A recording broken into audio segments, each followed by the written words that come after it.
Well guys, Battlefield Labs just kicked off its first round of playtesting with a focus on both gunplay and movement, and so far the leaked gameplay is looking amazing. Now, this first round of Battlefield's playtesting is said to be a focused test on the core of the gameplay, its engine, and in-game player feedback. Essentially, the developers are looking to innovate on the franchise's hallmark gunplay and fine-tune their systems to handle destruction, weapon physics, and animations in higher tick rate servers, which will now be optimized for 60Hz across the board. And while 60Hz isn't anything new, games like the second Warzone are only averaging around 20Hz. So simply put, while Battlefield isn't aiming for anything insane like 128Hz, it will be looking to communicate with the server 3 times more often, even with destruction and vehicles, than a game like Warzone. This is all to say that before we even discuss the leaks, that the developers are actually on the right path, making sure the next game has a solid foundation before we get into the weeds with additional modes, progression systems, and single-player content. But with all that out of the way, drop a like, hit subscribe, and let's get into the good stuff and talk first impressions when it comes to Battlefield's latest leaked footage.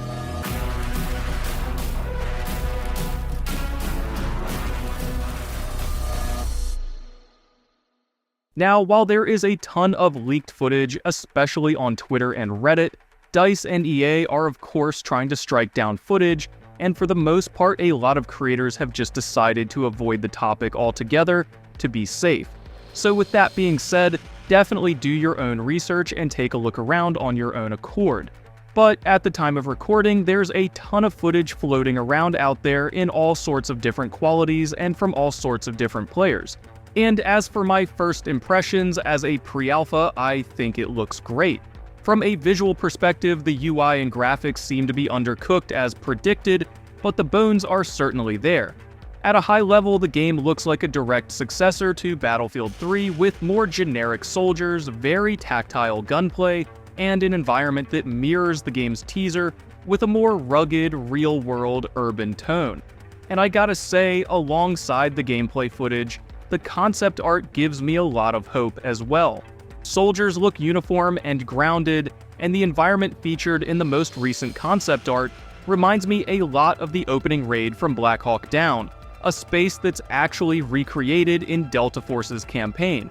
As far as the gameplay, it again feels like a direct successor to Battlefield 3 and 4, and is finally making good on years-old promises like the ability to drag players and bringing back more detailed destruction.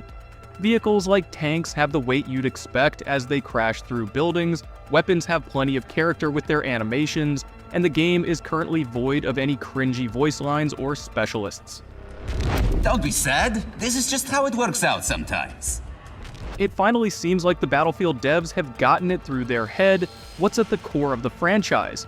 Cinematic, large-scale, modern conflict that doesn't have action heroes or gimmicky one-liners, while instead relying on the combination of its sandbox and the player's creativity to produce amazing only in Battlefield moments. So while the leaks so far are rough around the edges, they've seemingly given the community, as well as myself, a ton of hope.